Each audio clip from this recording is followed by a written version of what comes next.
In this video, we'll be working on literal equations. Now, what do literal equations mean?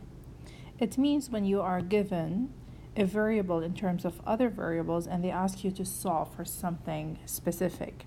They can be asking you to solve for f, d1, d2, or any other variable that's in that equation. So let's start on number 1, and they're asking me to solve for f. Now I have 1 over f equals 1 over d1 plus 1 over d2. Now, for me to be able to solve for f, I need to have this as one fraction. So I need to add those two. However, I cannot add them since the first fraction has a denominator of d1 and the second has a denominator of d2. So I need an LCM, something that would combine both of them together. So then my common denominator would be d1 times d2. Now if I compare, there's a d2 that's missing, so I multiply the top by d2.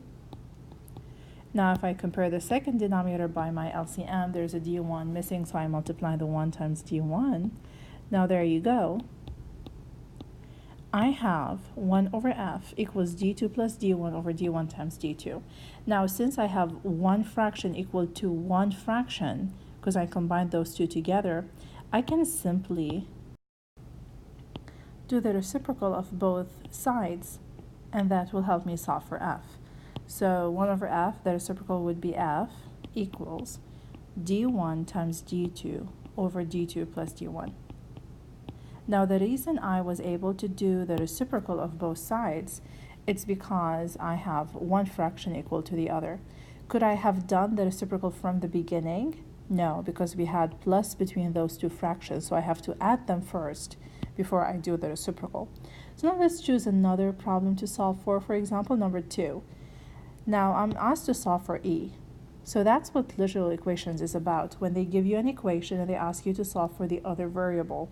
Now in order to solve this, since it's one fraction equal to the other, I can simply cross multiply.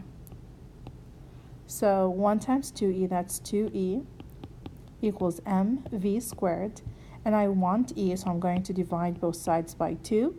So e equals mv squared over 2. Let's choose another. Now let's look at number 3. I'm asked to solve for e. So you see how this is minus 1 over mc? What I can do is I can move that fraction to the other side. So I need to add 1 over mc to both sides. And that will help me cancel that out. So c over e equals 1 over mc. And then I can cross multiply or do the reciprocal, whatever you want. But if you did the reciprocal, it will be e over c. I need e by itself. Now the reason why I did reciprocal in number 1, it's because it was just simply 1 over f. So 1 over f, and if I do the reciprocal, that would be f over 1, which is just simply f, and that's what they wanted. In this case, let's cross multiply. So e times 1, that's e, equals mc times c, so that's mc squared. And that's my equation. I just solved for e. Now let's move on to number 4, and they want me to solve for c. So let's do that. Again, I can do the same concept. I can move that fraction to the other side by adding it. So it's going to be c over a squared minus b squared. And then I can cross multiply. So 1 times a squared minus b squared, that's a squared minus b squared. And c times c, that's c squared. Now I need to solve for c, so I simply do take the radical of both sides. So c equals the square root of a squared minus b squared. Now, go ahead, pause the video, and try number 5 on your own. Now let's go ahead and cross multiply to solve for t. So it's going to be gt squared equals L, or 4 pi squared L. And then I want t by itself, so I'm going to divide by g. So t squared equals 4 pi squared L over g. And then to get t, I need to square root both sides. So t is equal, now if I can square root anything over here, let's do that. What's the square root of 4? That's 2. Square root of pi squared is just simply pi.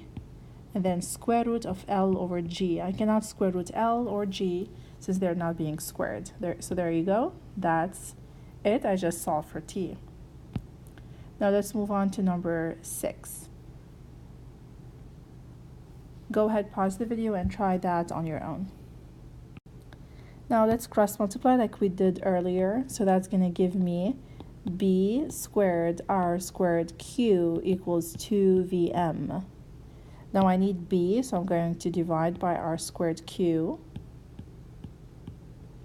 And then I end up having b squared equals 2vm over r squared q.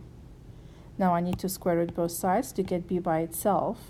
So I get b equals, can I square root r squared? Yeah, it will give me r. But since it's on the bottom of the fraction, so I will have 1 over r square root of 2vm over q. So the square root of 1 over r squared is 1 over r. So let's move on to number 7, and I need to solve for L. Same idea, let's cross multiply. So T means T over 1, so it's going to be LT equals 24 R minus R. And again, I want L, so I'm simply going to divide by T, and that was an easy one. And I just solved for L. Now let's move on to number 8. I'm asked to solve for J.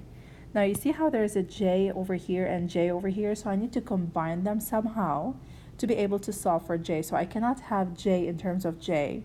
I need to have only one J. So we're going to start the same way we've been doing and cross multiply. So I'm going to get I times RL is I RL plus IJ equals EJ. Now I have J over here and J over here, so let's move all the J's to one side of the equation. And I'm going to subtract IJ, so I can have all the J's on one side. So IRL equals EJ minus IJ. Now, what can I do to get the J by itself? I can factor it out. So if I factor out J, I will get E minus I. Let's double check. This will give me EJ, and that will give me IJ. So that's equal to IRL. Now, I need J by itself, so I'm going to divide by E minus I and E minus I. So J is equal to IRL divided by E minus I. Now remember, I cannot simplify this I and this I because there's a minus, so that's going to be my final answer. Now I hope that this video was helpful. I'm going to do 1 or 2 problems from the homework side just to give you an idea of how to do it. So let's move on to the back side and let's do a problem together. Let's go ahead and do 14.